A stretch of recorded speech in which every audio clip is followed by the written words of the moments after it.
Hello, everybody. I'm at Parcaut here, Brian Galke. Yes. Sorry, ever since I messed up a couple weeks ago, I want to make sure I don't mess up anymore. So I overemphasize it. Are you there? I do not disturb. Oh, you sound kind of disturbed. All I right, and am. we're ACES53. We've been doing this for almost, over 2 years now.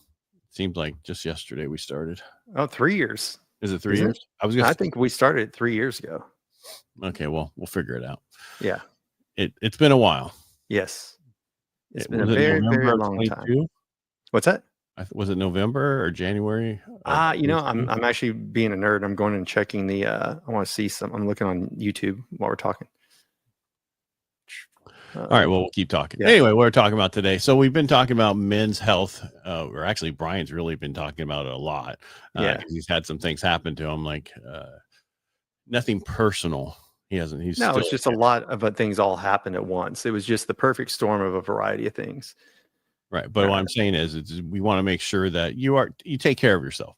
And one of the things I was kind of talking about, because I just recently kind of done this. So you've given me crap for saying my pod does this and and I'm doing all this. Well, when I first got it, I was so task oriented with so many tasks I had to do and wanted to get done. Mm-hmm. The fact that every time I would send them something, and then the moment they were like, okay, review, I would review, and then I'd send them the new stuff. I don't care when it was. I was on it 24/7, just killing myself. And I'm like, man, this is like more work. And then I finally realized after a couple months, after I got caught up on a bunch of stuff, that just because they sent me something doesn't mean I have to jump on it right then and there. Right. Because I'm in my business on the loan side, I do that because it's a time sensitive matter. I have to get things done. They're doing stuff for me, not for me, for my clients. Are you following me the difference? Now, if I was a full blown agency doing this, if somebody else was doing for me what I'm doing for me, then I would expect them to be on it. Yes. Like an agency. Well, I'm acting as an agency for a while there for myself. So I acted too much like an agency instead of just, hey, these people are here to assist you. Just because you are so used to jumping on stuff automatically right away doesn't mean you have to do it. You can give it 24 hours. You can give it 2 days to go over stuff, get it into your schedule, because I'm so scheduled out that I just would like we'd be talking here and they'd pop something up here and I'd be doing stuff, instead of focusing what I'm supposed to be doing. Yeah. Well, that's, if you read so many different books, like the first one that really helped me understand that was Tim Ferriss's The 4-Hour Work Week. And there where he talked about email batching, because what happens in most people's now, just like yours, we get so used to an email comes in, we should have answered it within 30 seconds, and that we immediately go into, instead of proactive mode, it's reactive mode. And I was that way. I was horrible about it when I was in corporate America, because an email came in could mean a new fire. So there was no proactive other than booking my airfare and booking when you're going to go to a client site. Everything else was waking up and reacting. And what that does is that spikes cortisol levels to an all-time high. If you do any research on cortisol levels and stress, they actually tell you, like, if you quit a job you hate, to go change the ding on your phone for when you get emails. So you're excited to have emails come in versus having the old one. I was lucky enough that we had to use Microsoft with the old corporation. So the dings I got when emails were coming in were a different one than now. So now when one comes in, I'm like, oh, awesome, an email, instead of, oh crap, what's going to be wrong now? But I lived in, 4 or 5 years of cortisol levels were so high, I almost hit adrenal fatigue because you're constantly in firefighting mode, and people go through that. And they, to your point, they don't realize they're doing it. Even with what you're doing, you're actually delegating out work, but you're working yourself twice as hard to get the delegation done. Right. Just because you want to get the stuff done and you want to get it off your plate, keep moving, but you can do it, just organize it. There was an article that came out this week that talked about if you work more than 40 hours a week, it's detrimental to your health. And since we're Health Month, we keep talking, we keep bringing this up. I think it's important to have people to support you. I understand there's no perfect life balance all the time. Sometimes you're heavily in work and not enough into life. And then sometimes you're a lot into life and not a lot into work. You got to figure out what that is for you. Because some people, they live for working. And there's some people who don't. And, a good point of that is we have access to information 24/7 now. So when are you decompressing? And I say that with people now, you get done with work, and instead of listening to the music to decompress, you jump on a podcast where you're continuing to learn. So it's not always about our 9 to 5. It's when are you giving your brain a break? Like I can't remember who the author was. He recommended for every business book you read, then you read some type of creative, outlet book.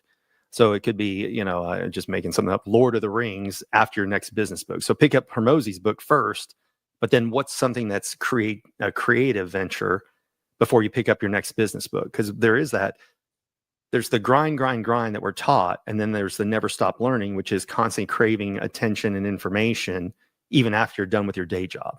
And that didn't exist in previous generations, right? You left the factory and you left your job behind. Then it changed to, okay, we got pagers. Well, that was only occasionally. Then it became cell phones and crackberries, right? But now people are on their phones, either learning or consuming 24 hours a day. Yeah. And people ask me, did you see this? Did you see that? And I say, no, because my computer, when I leave this office or if I leave for the day, I try not to pick up a laptop or my phone afterwards, just because I've been on it all day. Why now TV? See, I turn on TV and watch some series or something just because I don't have to think. It entertains me. And some people think you shouldn't even do that. Well, they think, well, you shouldn't be sitting there watching TV. You should be exercising. Well, I do that also, but that's beside the point. Well, and I was looking at, you and I were talking before we went live. I thought I saw yesterday, I'm trying to find the article that they said San Francisco was talking about going back to 4-day work weeks to give people 3 days off because people are working so hard. So I'm going to see if I can find that article while we're talking. 4-day work weeks. I keep finding a bunch that says the mayor said everybody had to go back to the offices, but I'm trying to find work weeks. And this is, what month are we in? We're in June. June 2025. Well, I asked Chad to take care of it for you. Did you? Yeah. Chad just came back. February 2025, the mayor issued a memo mandating approximately 10,000 hybrid city employees must return to the office, blah, blah, blah, about 70% staff. That's not the same one we're talking about. The start date was delayed to August 18th. Yeah, so there was nothing that I could see. No, San Francisco did not adopt a compressed 4-day work week. Rather, the local government requires most city employees to spend 4 days in the office and 1 day remote. Yeah, I saw one city. Let me see. What city went? Well, if you see, there's a Chronicle article that says Mayor whatever is San Francisco city workers back to the office 4 days a week. So if you quickly saw that, you could think they were saying they work 4 days a week. But no, I saw one that it was a new city that was talking about they were going to go to a 4-day work week. I'll have to see if I can find it. Well, even if they do that, most of the time that means it's 10 hours. Right. And that's a lot of people like, if you look, what's interesting, take pilots, firefighters, all that. So firefighters are what, 24 on, 30 or 72 off? I don't know. I'm not a firefighter. That was the one thing my wife wanted that she didn't get in her list. I'm trying. Okay, here you go. New York City could push to finally make the 4-day work week a reality. So it's New York. 2 new bills are in the committee that could launch 4-day work week pilot programs in New York for both state and private employees. Yeah. Now let's see if it says how many hours a day, though. So it's New York, not San Francisco. I don't know why I was thinking that. But yeah, it says state employees can go to a 4-day work week that would begin on October 1st of 2025. But it doesn't say how many hours a day. All right, let's move on. Okay. Yeah. Anyway, what I'm getting, long story short, is get the help. Get a VA. Get somebody to help you. Right. We'll get some other people on here to find out how easy that is. And the reason I bring this up, because even Brian doesn't have a VA, and he should have a VA. Correct. Because he does a lot of the stuff himself still, because he thinks he should. Yes. Well, it's a time versus money. And we have somebody on the other day saying, yes, that's correct. Brian doesn't do that.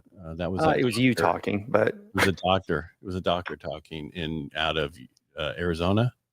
I think you're the one who said it was about control. It was about control. I said that he will not hire. That's why he doesn't hire a VA. And he said that is correct. For part of it, I agree with you. Go back to the video and watch it. You could see that I am correct. I'm not saying I don't go back and watch myself, Ed. I'm not. Yeah, you do. You even cut them up. I do. Yes. I have AI do that for me. But you still move it over You Yes. still pick the ones, you still make changes, you still add in the additional what's that other copy called? B-roll. There we go. Oh yeah, B-roll. Yeah, B-roll footage. You That I still do. do that. You need to have somebody else do that. Well, there's I some know. of I the need to things move. I Well, can what I do. need to do is cut it up and send it to somebody to add the B-roll for it. No, what you need to do is let somebody else just send it to them and see how they do first. Yeah. And then as a trial thing and see, because they might do it better than you do. So to your point, I was looking at this over the weekend because I use Opus clips, right? It's already got my transcription. So the original challenge is when I was recording videos and there wasn't a transcript, I tried testing a few people and they would get it all wrong because they didn't get it. But since there's a transcript that goes along with the recordings in Opus, I probably can send it off to somebody else because all I do is take it, cut the clip, go put it. I take the transcript, put that in Chat GPT, say make an appropriate post for LinkedIn, YouTube, whatever, and then add in emojis and take out M dashes. Well, if you're worried about language issues, like them not understanding, then go with Central America VAs. They're the same time zone. They speak English very well. If you're worried about that kind of thing, and they hire very good, because I talked to them, they're about 30 to 40% less than a regular person in the United States. So it's still cheaper, just not $8.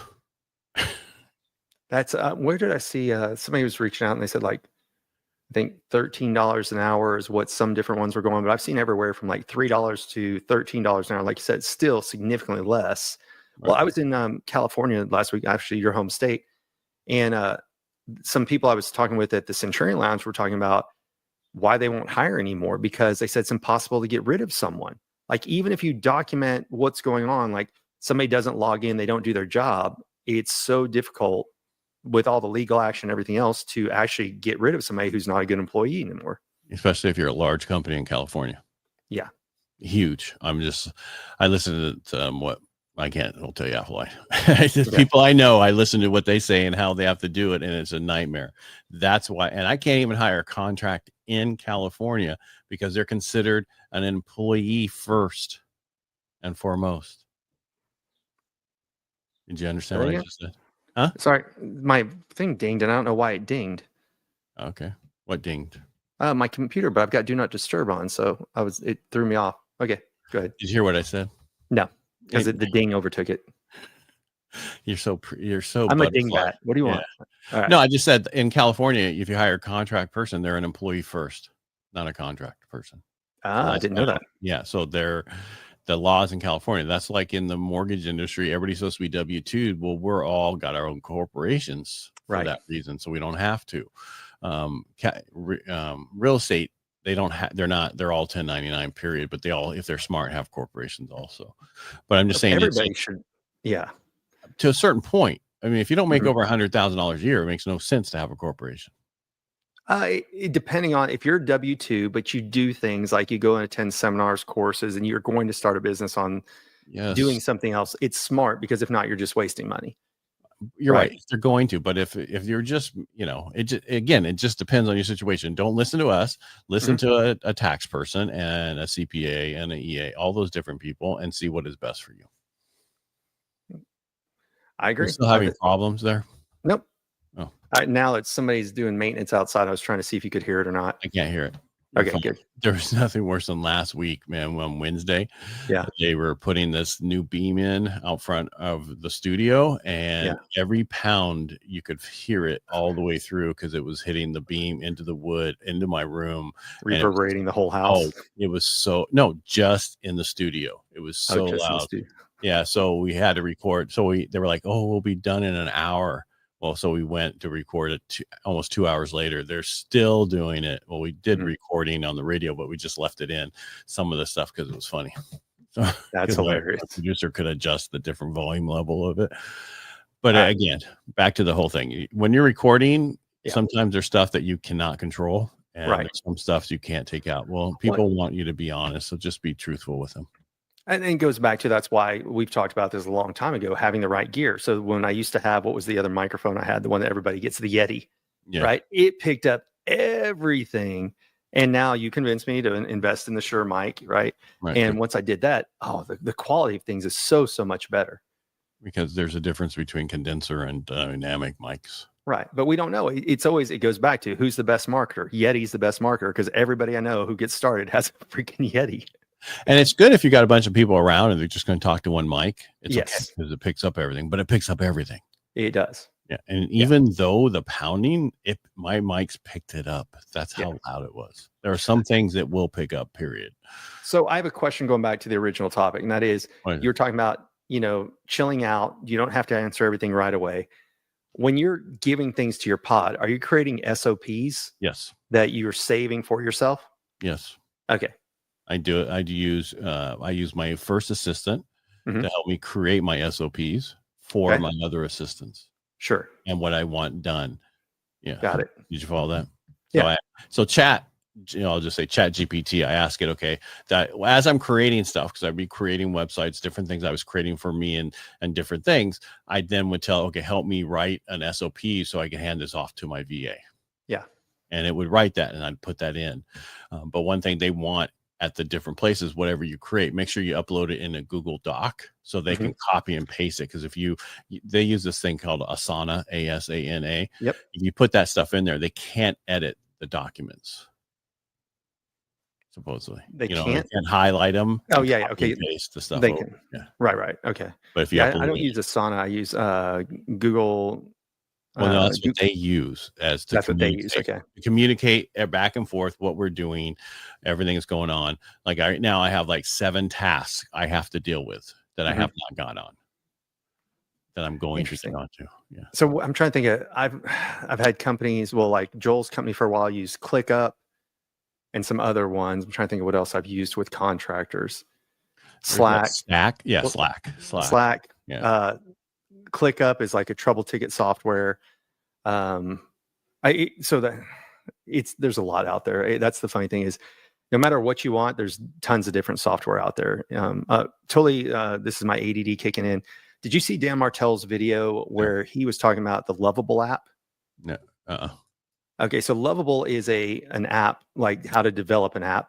But basically, you can go into ChatGPT, say, this is my business, this is what I have. Go and write me the code for the Lovable app to go ahead and create this. And he did it live. He did it live the other day where he was teaching a bunch of kids and it put it all together. And literally Lovable created a working phone app in like 15 minutes. It's just... What was it for? It was like, hey, I'm a kid. I want to sell baseball cards. I don't remember the specifics.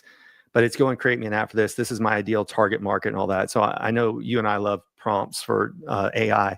Dan Martell is fantastic to follow because he just goes on. That's what most of his clips are, is him talking to his version of Chat GPT and creating all these things. And it's just mind blowing what it can put together that fast. So. So I'm going to have Qasim on my podcast tomorrow, Inner Edison. Yeah. And he had just uploaded a thing on Facebook about how to build an app in 7 hours. And his guy that runs his Patheon, however you say it, that's their VA company, created this app. And then he actually videoed the whole thing while he created it. And it was the whole thing was 7 hours. I already told you my app idea of what I need to get working on. So here's what I'm going to tell you what I'm going to do after we hang up. And then, because I don't want everybody to know what I'm going to do, but exactly. Always keep them guessing. No, I don't want everybody to know because next thing they know, someone's going to say, you did that. I'm just, No, keep it. Yeah, because one of the things you sent me, that one keep prompt it in silence until you're ready to show it to public. That one prompt you sent me that you go, hey, so and so. I took part of that and I added it to my other thing and made it better. And then I also took that prompt and made that prompt better. I just asked ChatGPT, make this prompt better, and it was a good idea what he did, but I thought it was going to be in a prompt form. Right, where not you copied and pasted each time, but it was in one of the GPT forms. Right. I create everything in a GPT. I don't know why. I never sell them. I share them. But you okay there?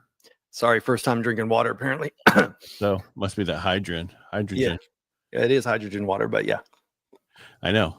Here, I'm going to show you something. Oh, I haven't presented arms in a long time. Share screen. No, not that one. So this is the app the sauna that they use. Make it ASAN. full screen. I can barely see. Okay. All right. Yeah, I see it now. Okay. And then so each time it sends me like, okay, here's the Helping the Brave, the one we're doing. This is the build. This is all right. I did all the pages, and then it tells me what I need to do and go back in.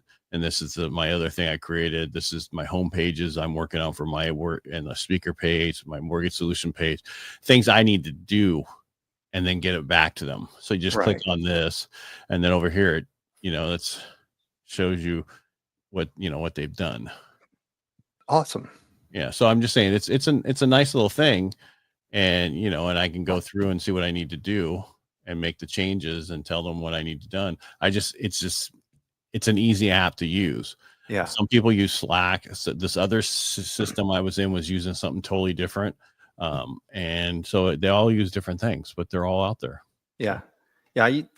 Slack is what I've used. ClickUp is another one I've used. And then when I was in corporate America, we used ServiceWise, which wasn't very good. But anywho, I agree. That's going back to what you were talking about. It's easy to get caught in the weeds. And I used to be a server, so that's a term for if you get triple sat tables at a restaurant, you get like 4 tables sat at the same time. It's called being in the weeds. And it's easy now that you have so many different people to go to for different things.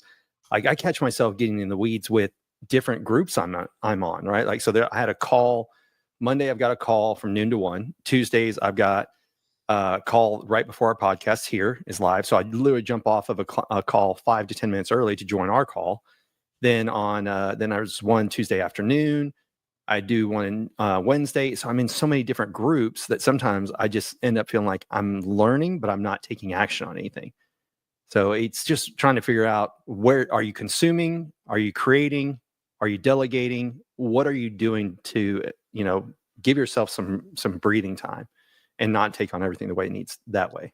I think what you just said is something that I've been looking at. You need to cut back. Right. We do so much not to feel, I don't want to say FOMO, but basically we want to get all this, and we can do it. I can do 13 different episodes a week, no problem. Right. And that's not affecting me at all. And it doesn't, because it won't if I had somebody handling certain things. Right. Because then I could just show up, do my thing, and move on. But again, if I only did Helping the Brave podcast, how much amazing would that be if I only did one podcast? Now I split that up in the radio show. If I only had one radio show and an app, and the question is, how do you go back? Because I know a guy doing 60 episodes a week. That's too a much. month. Way too much. Yeah, well, he's doing great at it. That's all he does.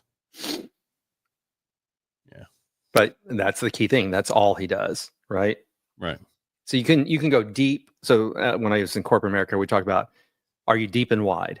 Well, that's okay if you're in a corporation. You're talking about, hey, I'm going to go to this customer, but I want to know all these different managers and not just the one decision maker. Deep and wide is good in some areas, but if you're in the business, and that's the whole thing where business owners become really just their own employee, is because it's, do you own a business or are you in a business?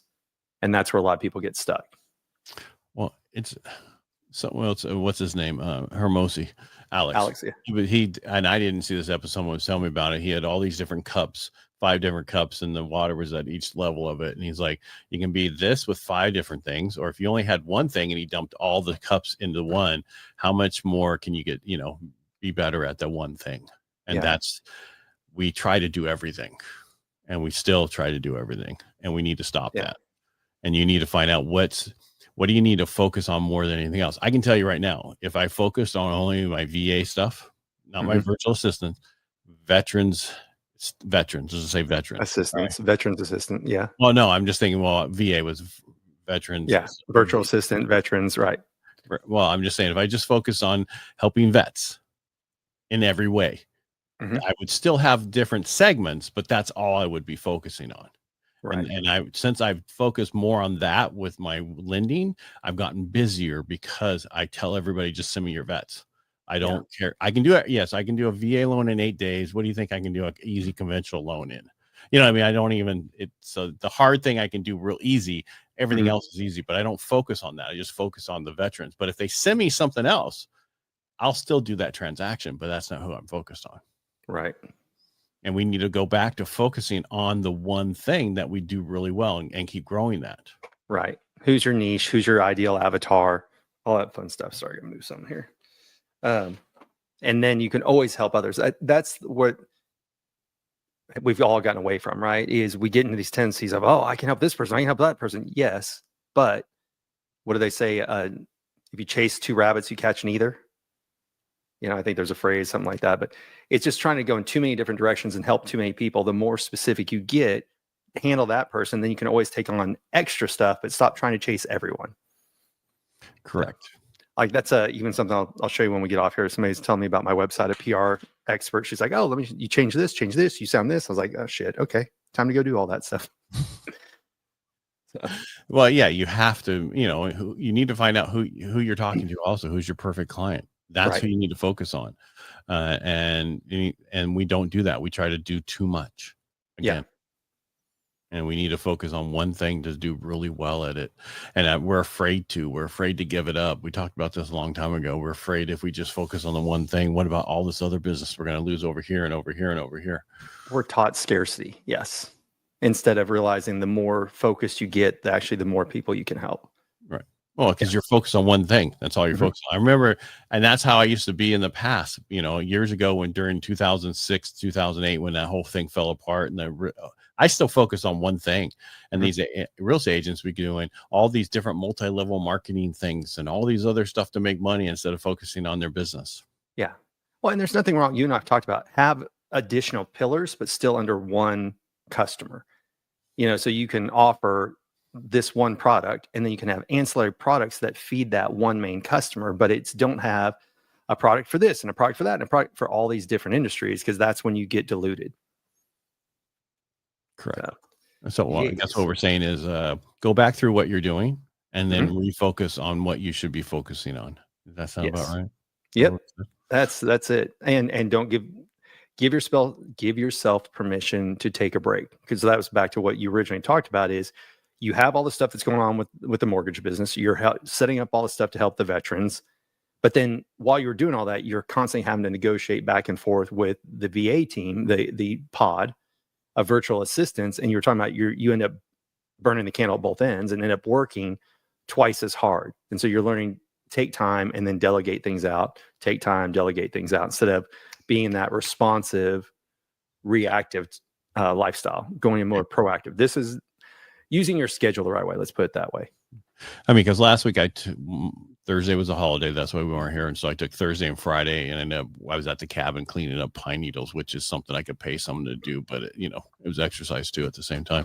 Yeah. And then that thing, I got back on Friday evening, and Saturday I didn't do nothing Friday. Yeah. And then Sunday I ended up doing a few things around the house. But I'm just saying, you have to take that time to do nothing, whatever that is. So we have friends, we talk about this, like, what's your Zen moment? How do you blow off? I've got a buddy who he has a big yard, and he loves his riding lawnmower because there's so much ambient noise, it shuts his brain off. My ex-wife liked to cook. That was her way of like doing something creative.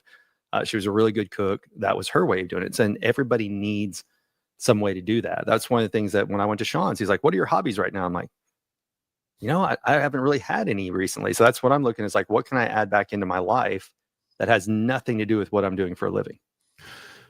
Yeah. Exercise isn't a bad thing either. Oh, exercise is the best thing. You got to have your body moving. I looked at pictures. Let's see. Let me see if I can. Oh, no. I want to show this picture. Let me find it. Hold your horses. It was a picture my mother-in-law sent me from 2016. Let's see. I didn't realize how out of shape I was. That was after I got on a bunch of drugs to help. I was on testosterone. They're like, oh, you'll never be able to have kids. And they put me on stuff, and I gained 40 pounds in 2 months. Nice shirt. Oh, yeah. It was a gift. What can I say? So for those of you who couldn't read it, it said world's greatest martyr instead of father. And it was Father's Day. That's what the picture was. So it was tongue in cheek. But yes. So yeah, I forgot what I was saying I didn't realize, like, career-wise I was doing good, but personally I felt like shit. Yeah, and that's one of the things, you don't have to go Andy Elliott where if you don't have a six-pack, you're fired, but get out and get your body moving in some form or fashion. I was talking about this with a friend of mine, And we're talking about getting in shape, and you don't have to do the same thing somebody else does. And that's the problem that most people have. Is they're like, I like CrossFit. You should do CrossFit. Well, who cares? If somebody likes Pilates, if somebody likes walking 5 miles a day, it's about just improving their life. They don't have to do it the way you do it. But so many people get stuck on, if you don't do it my way, you're with me or against me. And that's across everything, politics, you name it. We used to just be happy for other people and want to hear about other people's experiences. And we've kind of shifted away from that.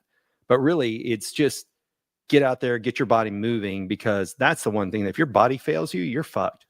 It's just, it is what it is. You look at people, what they say, Steve Jobs, look how rich he was, and he would have gladly given up all of his money for an extra couple months on this earth type scenario.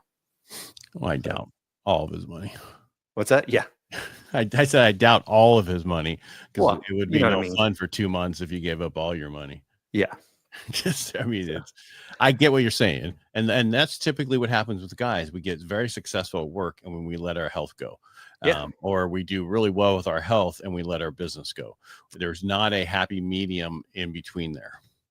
Okay. I got a future joker we're going to bring on that one day needs to talk about that. I actually sent her something today. It said by 2030, being in shape will be the bigger flex than having a Rolex and a Lamborghini, because so many people are unhealthily working right now, eating like crap, everything else that they were talking about, that like having a six pack and all that will be rarity.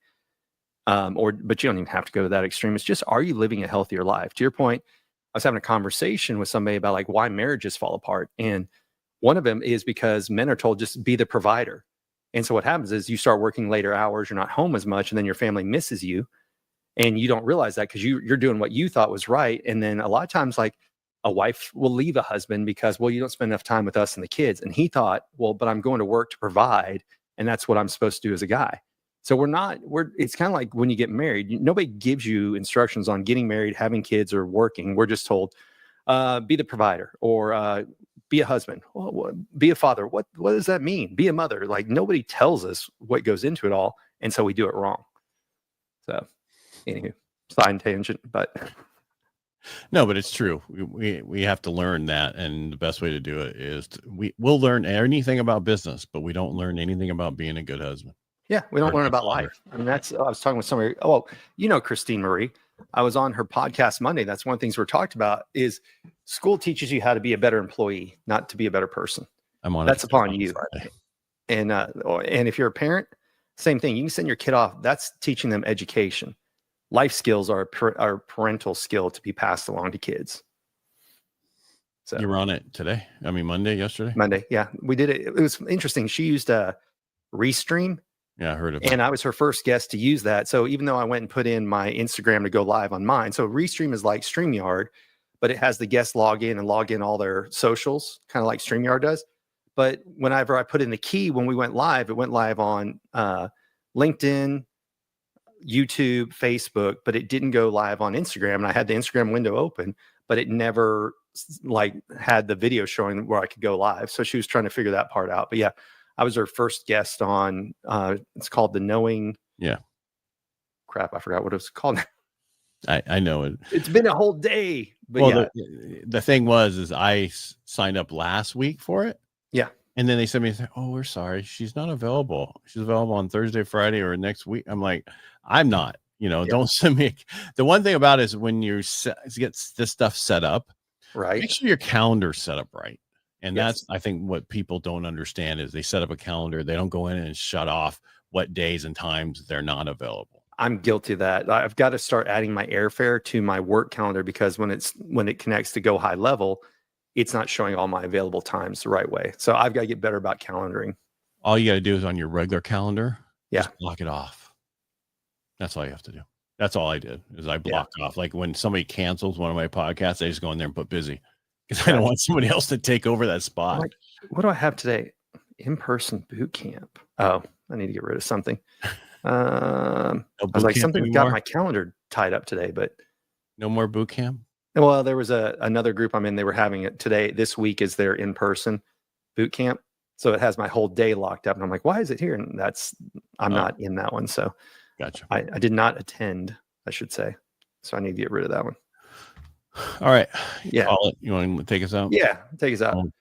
Well, everybody, once again, thank you for joining Ed and I. It's a Tuesday where we just kind of talk about a topic here on ACES53. And then on Thursdays, we have what we call a joker or a special guest who has a skill or talent that we want to learn more about and we want to bring to y'all as well. So the best way to support us is to like and share this and let Ed and I know what else you guys want to talk about. Or if you're an appropriate guest to be a joker, let us know. But thank you for joining, Ed, and we will see you on Thursday. Thank you. Thank you, everybody.